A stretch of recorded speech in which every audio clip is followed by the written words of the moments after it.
There is a familiar moment you know well, even if you rarely name it. A moment when something good begins to take shape in your life. Quietly, without drama, and before it has fully arrived, something inside you eases away from it, not loudly, not in protest, just a soft pulling back, a missed message, a delayed decision, a choice that doesn't quite align with what you hoped for. It doesn't feel like destruction. It feels like stepping aside before the ground becomes too solid beneath your feet. And often it happens without anger, without panic, without even sadness. It feels calm, almost reasonable, almost protective. This pattern doesn't announce itself as harm. It arrives dressed as caution, as restraint, as realism, as maturity. It tells you that slowing down is wise, that lowering expectations is safer, that not reaching too far prevents disappointment. It doesn't feel like something is wrong. It feels like something is being managed. And because it feels composed, because it feels controlled, it can live inside you for a long time without being questioned. It becomes part of how you move through possibility, careful, measured, preemptively quiet. What often goes unseen is that this movement didn't come from carelessness. It came from attention, from noticing early on how quickly things could change, from learning maybe too young that outcomes weren't always stable, that joy sometimes demanded payment later, hope could attract pressure, expectation, or scrutiny. Somewhere along the way, staying slightly behind your own life became a way to stay intact within it. You learned how to step back before something could ask too much of you, how to loosen your grip before the weight became noticeable. This wasn't a flaw in your character. It was an intelligence shaped by experience, an internal logic that formed quietly, patiently, through repetition. It learned when to pause, when to withdraw, when to interrupt momentum before momentum could interrupt you. And because this logic worked, because it reduced risk, softened impact, preserved energy, it stayed. It didn't need to be dramatic. It only needed to be consistent. Over time, this logic began to operate without your awareness. It learned the timing of your excitement.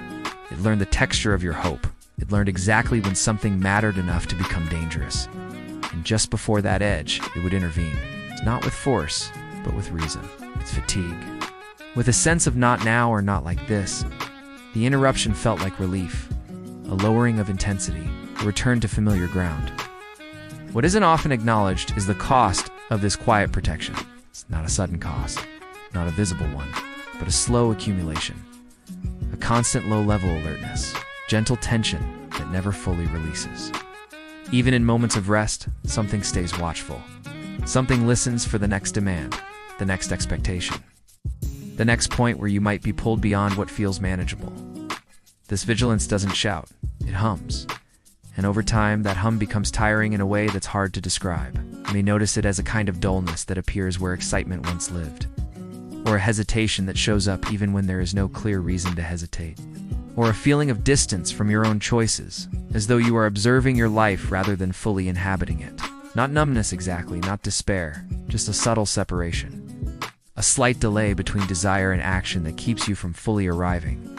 This pattern doesn't come with obvious pain, it comes with endurance, with manageability, with the sense that you are holding things together by not asking too much of yourself or the world. And because it allows you to function, to appear steady, it rarely gets attention. There is no crisis to point to. No moment where everything breaks. It's just a gradual thinning of engagement, a quiet shrinking of what feels possible without feeling overwhelming. It can be hard to see this as something worthy of compassion, because from the outside it may look like avoidance, like lack of commitment, like indecision. And from the inside it can feel like personal failure, like you are somehow standing in your own way. But this framing misses something essential, overlooks the original purpose of this movement, the care embedded within it, the way it once kept you from being consumed by demands you weren't ready to carry. This isn't about correcting yourself. It isn't about pushing past something or breaking through a barrier. It's about recognizing that what looks like sabotage is often a conversation between different parts of your experience, each trying to keep you safe in the only way it knows how. One part leans toward growth, toward expression, toward expansion. Another part remembers the cost of being too visible, too hopeful, too invested. And instead of fighting, it gently pulls the reins. There is no villain in this exchange. no weakness to overcome. Just a system shaped by time, by attention, by memory. A system that learned how to survive in a particular environment and hasn't yet been told that the environment has changed, or that it's allowed to rest. When you view it this way, something softens. The harshness of self-judgment loosens its grip. The narrative of "why do I always do this" loses some of its sharpness. In its place, there is context, a wider frame. It's an understanding that your patterns carry history, and that history deserves acknowledgement, not correction. You don't need to make this pattern disappear for it to be understood. You don't need to override it, or outgrow it, or outpace it. Simply seeing it clearly, without urgency, without blame, allows it to exist in the open rather than in the shadows. And in that openness, there is less tension, less internal arguing, less pressure to perform change. There may be moments when you notice the familiar pullback beginning, the soft retreat, the quiet disengagement.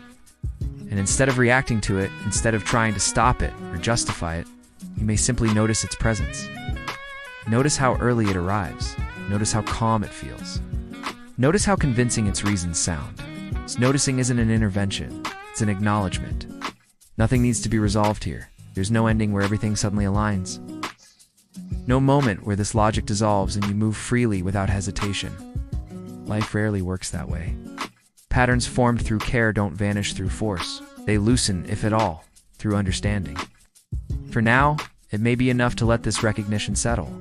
To allow the idea that what you've called self-sabotage has been, in many ways, self-preservation, wearing an outdated uniform.